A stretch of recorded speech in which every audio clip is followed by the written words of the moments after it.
করছে 17,679 টাকা।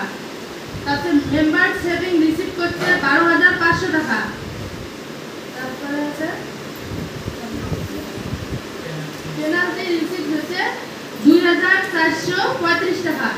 তারপরে recovery of CLF loan receive 5,503 টাকা। তারপরে রিকভারি অফ সিএলএফ রিসিভ হচ্ছে 3,28,034 টাকা। তারপরে সেভিংস ফ্রম এসএসডি রিসিভ করছে 3,100 টাকা। এসএসডি বুকস রিসিভ করছে 4,721 টাকা।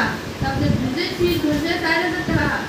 ভিও অফিস ফ্রম সিএলএফ রিসিভ করছে 1,000 টাকা।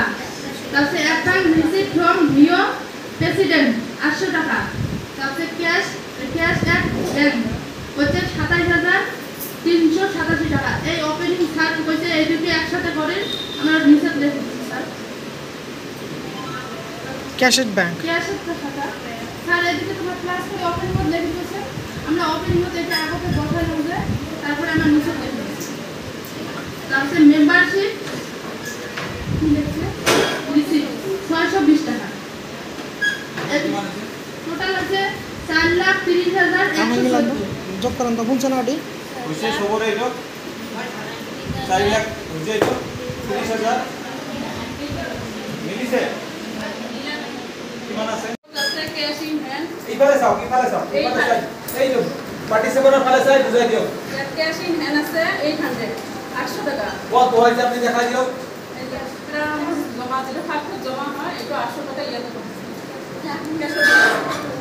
আর ব্যাংক ব্যালেন্স আছে 7,000 টাকা।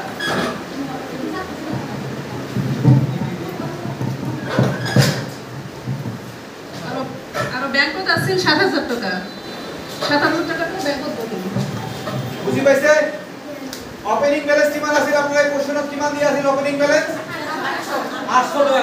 800 টাকা কি কিহত আছিল ক্যাশত না ব্যাংকত বিদ্যা বাইদে ক্যাশত ঘৰত বহাইছে না আৰু ব্যাংকত কিমান আছিল 7,000 টোটাল কিমান হল 7,800 টাকা। এটা বুঝি পাইছে ওপেনিং ব্যালেন্স বুঝি পাইছে। এক নম্বর গ্রুপে খুব ধুনিয়াকৈ বনাইছে আপোনালোকে বুঝি পাইছে। এতিয়া আছে ট্রানজাকশন যদি কৈ দিও ট্রানজাকশন 10 তারিখত আছে মান্থলি সেভিংস আছে 12 জনের সদস্য 20 টাকা করে দিচ্ছে। কিমান বহাইছে 12 গুণ 20 তাহলে কত হয় 240 টাকা ক্যাশ হাতত আহিব। আৰু তাৰপিছত আছে লোন ৰিপেমেন্ট কৰিছে প্ৰিন্সিপাল দিছে 10,000 টাকা। আৰু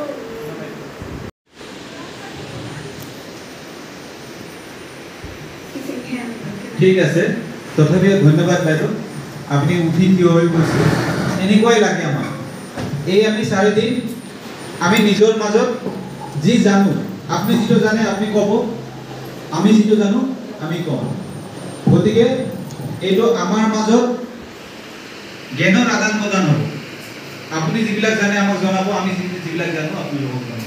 আৰু এইটো আপোনালোকে শিকি যাব লাগিব কাৰণ অসম ৰাজ্যিক গ্ৰামীণ জীৱিকা অভিযান কি যে গাঁৱৰ মহিলাসকলক স্বাৱলম্বী কৰাৰ কাৰণে চেষ্টা কৰি আছে। স্বাৱলম্বীটো কি কোন ফালৰ পৰা স্বাৱলম্বী কৰিবৰ কাৰণে কৰি আছে কাম কৰি আছে।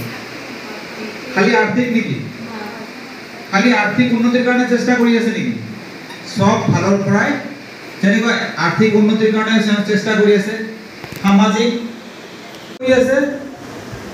আৰু এই কামৰ দ্বাৰা গাঁৱত কি উন্নতি হৈ আছে এইখিনি আপোনালোকক জানিব লাগিব। ফাৰ্ষ্ট জানিব লাগিব না নাই যে আমি কোনটো অৰ্গানাইজেশ্যনৰ হৈ কাম কৰিম সেই অৰ্গানাইজেশ্যনৰ নাম কি সেই অৰ্গানাইজেশ্যনে কি কৰি আছে কি কাম কৰি আছে ফিল্ডত এইখিনিতো আপোনালোকক জানিব লাগিব না। এজ এ অডিটৰ হিচাপে আপুনি অসম ৰাজ্যিক গ্ৰামীণ জীৱিকা অভিযানৰ অধীনত এজ এ কমিউনিটি অডিটৰ হিচাপে কাম কৰি আছে।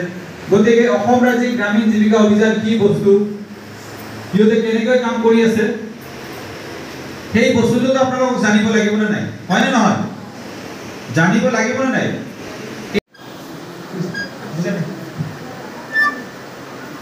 প্ৰশ্ন আছে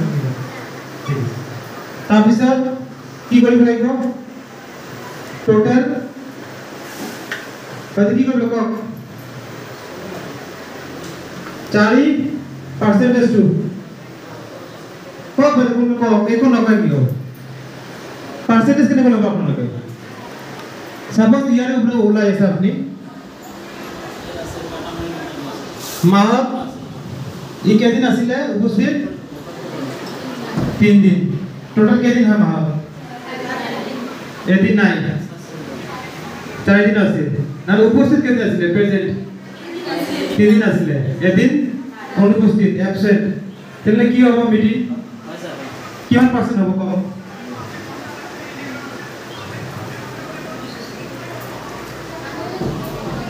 কি কৰিব লাগিব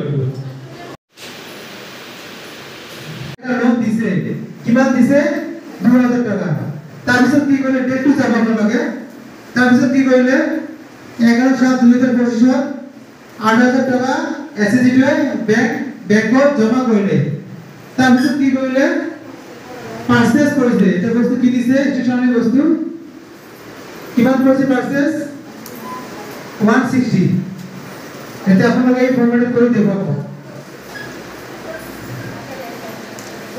কোশ্চেন সবাই বুঝিছে না নাই দাদা সবাই বুঝিছে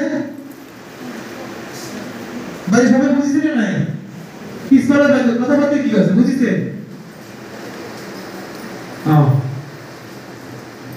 ডিপোজিট শো কৰি আছো আৰু উইথড্ৰ শো কৰি আছো কিন্তু কি কৰিব লাগিব ৰিসিভ এণ্ড পেমেন্ট যেতিয়া আপোনালোকে বনাব তাত কিছুমানে দি দিয়ে কিছুমানে ৰিসিপ্টটো দেখাই দিয়ে পেমেন্টটো দেখাই দিয়ে মানে উইথড্ৰ দেখাই দিয়ে ডিপোজিটটো দেখাই দিয়ে কিন্তু এটা দেখাৱাৰ কোনো দৰকাৰ নাই তাতে কি কৰিব লাগিব এই ৰিসিভ এণ্ড পেমেন্টত উইথড্ৰ আৰু ডিপোজিট দেখাব নালাগে তাতে কি কৰিব এই ডিউৰিং দা পিৰিয়ড যদি 1 বছৰৰ হয় তেতিয়ালে 1 এপ্ৰিলৰ পৰা 31 মাৰ্চৰ যিখিনি ট্ৰানজেকচন আছে ট্রানজেকশন কি দুই ধরনের এটা রিসিভ ট্রানজেকশন আর এটা পেমেন্ট ট্রানজেকশন ঠিক আছে এই রিসিভ ট্রানজেকশন কিনি আপোনালোকে রিসিভত বহাব আর পেমেন্ট ট্রানজেকশন কিনি পেমেন্টত বহাব ইয়াত রিসিভ সাইড যেতিয়া বনাব তাত কি কৰিব এপ্ৰিলৰ ওপেনিং ব্যালেন্সটো লব ওপেনিং ব্যালেন্সটো এপ্ৰিলৰ কি কৰ পৰা পাব আপোনালোকে এপ্ৰিলৰ ওপেনিং ব্যালেন্সটো কৰ পৰা পাব কওকচোন এপ্ৰিলৰ 31 এপ্ৰিলৰ ওপেনিং ব্যালেন্সটো আপোনালোকে কৰ পৰা কালেক্ট কৰিব মাৰ্চৰ যেটো ক্যাশ বুকৰ ক্লোজিং ব্যালেন্স থাকিব মাৰ্চৰ যেটো 31 মাৰ্চৰ যেটো ক্যাশ বুকৰ ক্লোজিং ব্যালেন্স থাকিব হেইটো আপোনালোকে কি কৰিব 1 এপ্ৰিলৰ ওপেনিং ব্যালেন্স হিচাপত লিখিব তাৰ পিছত এটো আপোনালোকে লিখিলে যে ওপেনিং ব্যালেন্স হাতত ইমান আছে আৰু বেংকত ইমান আছে হাতত ধৰক 1000 টাকা আছে বেংকত 10000 আছে তেতিয়াহলে দুটা মিলাই কিমান হ'ব 1000 আৰু 10000 11000 আপোনাৰ হাতত আছে তাৰ পিছত কি কৰিব লাগিব তাৰ পিছত আপোনালোকে ৰিসিপ্টত কি পাইছে এই কোনটো পিৰিয়ডৰ হ'ব এই 1 এপ্ৰিলৰ পৰা 31 মাৰ্চত আপোনালোকে ৰিসিপ্টত কি পাইছে যেনেকুৱা সেভিংস পাইছে না নাই মেম্বাৰৰ পৰা সেভিংস আৰু কি পায় এক নম্বৰ সেভিংস পাইছে হয় আৰএফ টকা পাব পাৰে ঠিক আছে ভিউৰ পৰা সিএফ লোন পাব পাৰে নহলে বেংকৰ পৰা লোন পাব পাৰে এইবিলাক টকা পাই যাব পাৰে বা বস্তু কিনাৰ কাৰণে স্টাৰ্টআপ ফান্ড 25000 পাব পাৰে এসএসজি এই বস্তুবিলাক এই ৰিসিভৰ ঘৰত লিখিব লাগিব মনত থাকিব এই বস্তুবিলাক কৰ পৰা চাই লিখিব এইবিলাক পাৰে বা বস্তু কিনাৰ কাৰণে স্টাৰ্টআপ ফান্ড 25000 পাব পাৰে এসএসজি এই বস্তুবিলাক এই ৰিসিভৰ ঘৰত লিখিব লাগিব মনত থাকিব এই বস্তুবিলাক কৰ পৰা চাই লিখিব এইবিলাক